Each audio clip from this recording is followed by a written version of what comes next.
You can even say it's almost late, or it was getting late. But thank God, Alhamdulillah, at least, at last, we are able to bring ourselves together as people from this disadvantaged part of the country, economically speaking.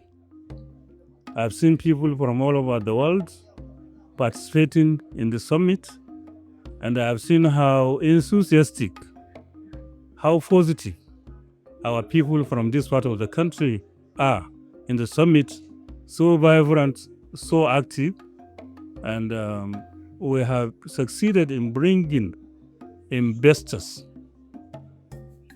to listen to us. We have been able to showcase what we have in abundance that we cannot maybe get it anywhere in this country. Not even in this country. What we have here, you can rarely have it anywhere in the whole world. We are blessed, and we have been able to tell them how blessed we are.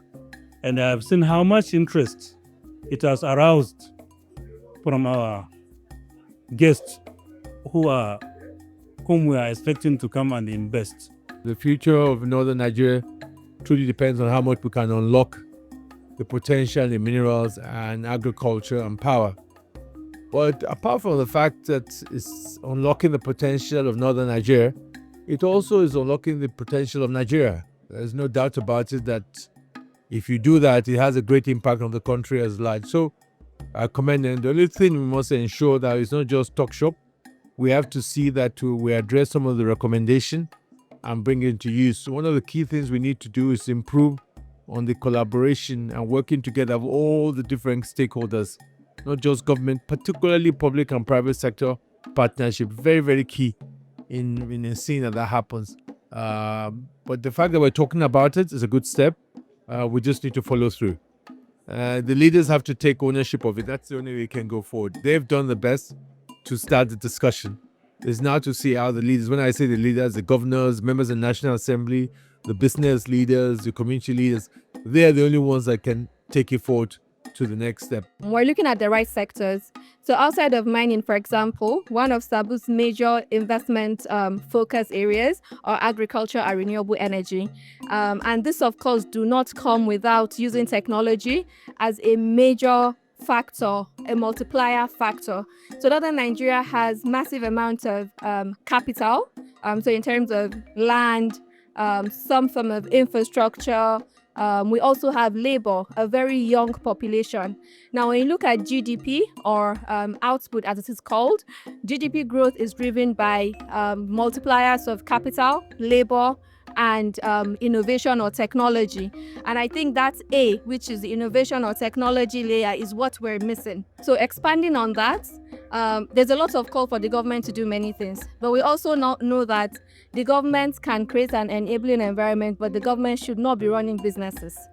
So as much as we want the government to do a lot, we also have to put in effort to create structures like investment management companies, sustainable companies that can get investment from institutional investors.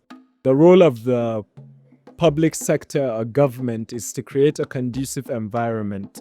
So you're an investor, you're a private businessman, all you want from the state government, any state in the north, be it Zamfara, Plateau, Kaduna, Kebbi, what you want is the government to ease your affairs. So you can easily apply for land. You can easily register a company. Fortunately, with the Karma Act now, that is easy.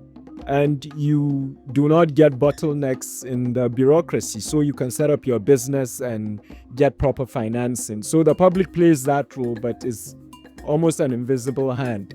But it's the private sector that will provide job opportunities. It's always been the case. It's not government. And it's also the private sector that will create wealth. So that relationship is essential for the progress of not just northern Nigeria, but the north as a whole. We just need to realize that no one is coming to save us, like we always say. If we want to predict the future, you have to build the future.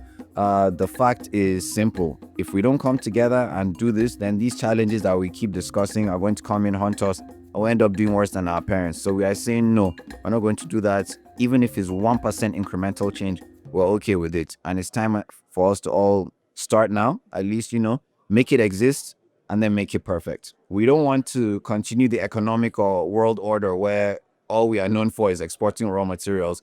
We want to add value within the local context that will provide more jobs, community development, so many things to the rural communities. And of course, that will get us more FX if we do export, and so on and so forth. So yeah, definitely, that's part of the plan.